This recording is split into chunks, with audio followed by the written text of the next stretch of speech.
Welcome. Today's edition is Selling Cards for Profit, Sports Card Sales Recovery, 2014 to 2021.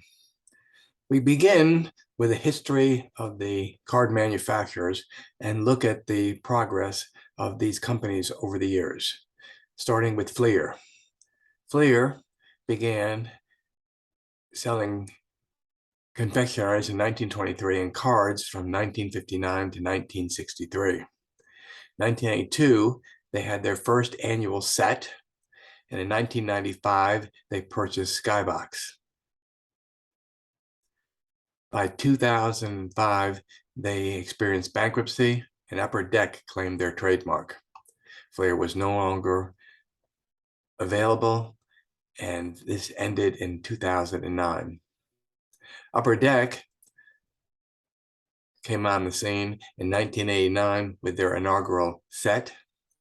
In 2002, Upper Deck claims the Fleer trademark. 2009 is the last fully licensed Major League Baseball Upper Deck card. 2010, the Major League Baseball allowed to continue to make baseball cards, but without the MLB trademark. The MLB license was exclusively belonged to Topps.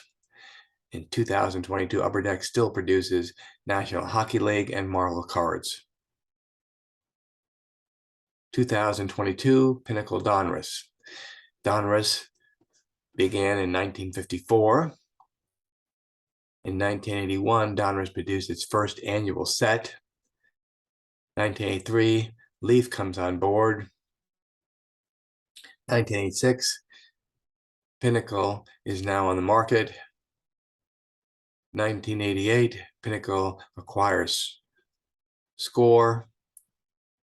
In 1990, Donruss and Leaf merge with Pinnacle.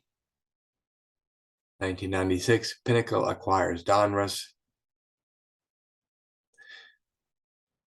1998, Pinnacle declares Chapter 11 bankruptcy.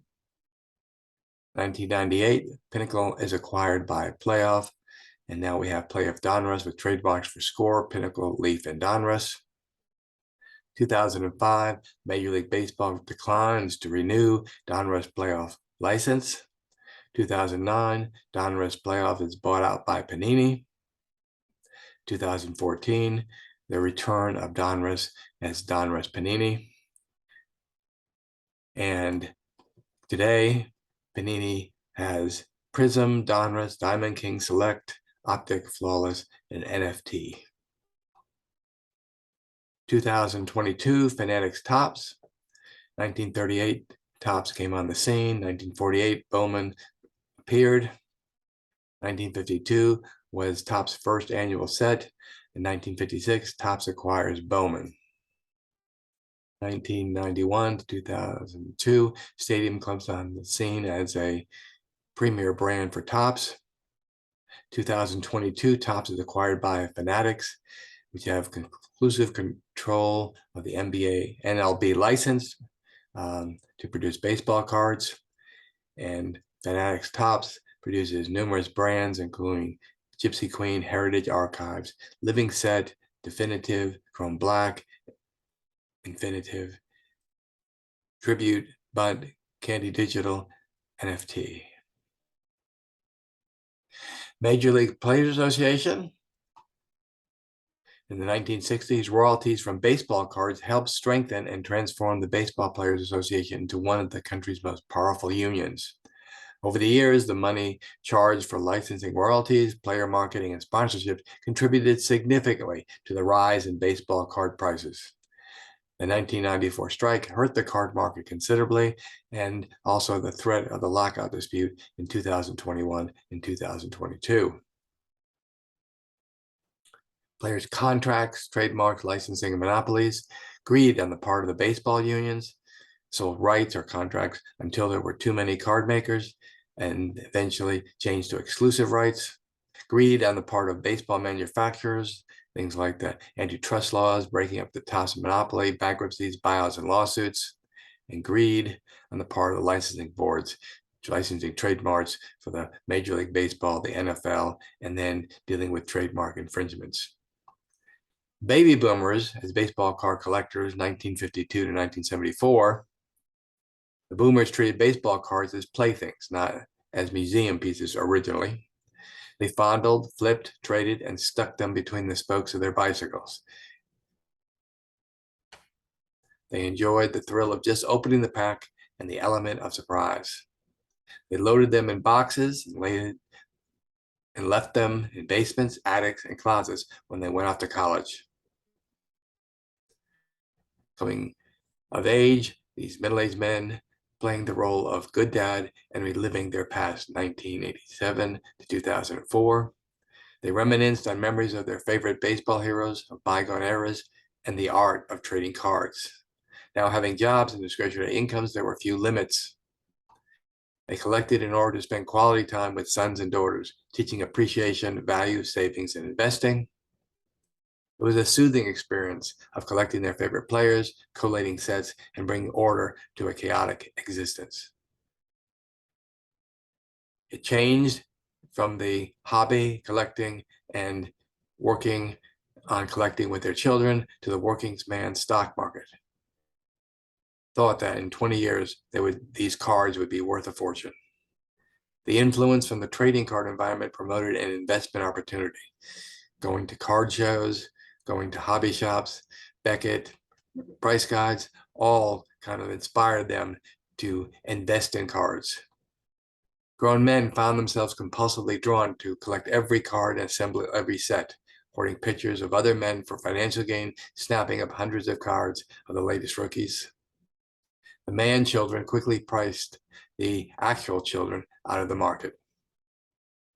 The market became saturated with too many products, the bubble burst, and companies began to fold. Pinnacle went out of business in 1998.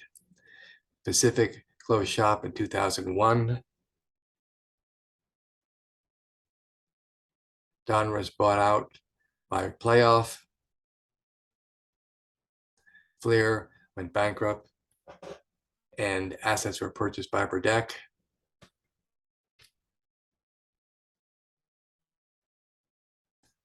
In 2009, Upper Deck lost its MLB license. 2009, Panini acquires Playoff, Donruss. Panini does not have a Major League Baseball license.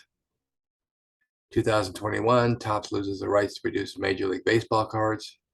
In 2022, Fanatics acquires Topps. In 2010, the only fully Major League Baseball licensed producer for baseball cards is Fanatic Topps. Sports card sales recover. So there was a steady decline, and the industry laid somewhat dormant from 1993 to 2013.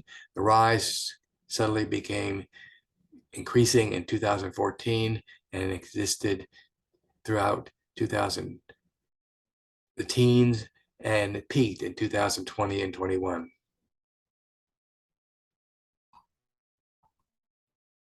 After 2 decades of declining contemporary card sales, the industry has recovered over the past 5 years. The typical buyer was a Wall Street type guy in his 30s or 40s who loved cards as a kid. It drifted away after the bust and returned in recent years with money to spend. Middle-aged parents who hadn't bought cards since the early 1990s introduced their childhood hobby to their children. The second period of prosperity for the sports card industry, the growth of baseball cards 219 and 220 increased by 73%. And certainly, as we see revealed in the sales of cards on eBay. The US economy was recovering from the 2008 recession. There was considerably more disposable income to invest. 2020, COVID-19 arrived. Sports paused, and the resurgence of collecting cards accelerated. Stimulus money and extra time got old card collectors and a slew of newbies interested in collecting. What drove the baseball card market up? The industry offered new products with an eye towards collectors. It included in packs an assortment of rare one-of-a-kind lottery ticket type cards featuring autographs, bat splinters, and swatches of game-worn jerseys. The emergence of the professional authenticator and third-party grading firms. Gem Mint 10, usually even for freshly opened card packs, can dramatically increase the resale value of older cards. even one from the junk wax era. So sports gamblers who couldn't bet on games or leave their homes turned to flipping sports card to fill that void.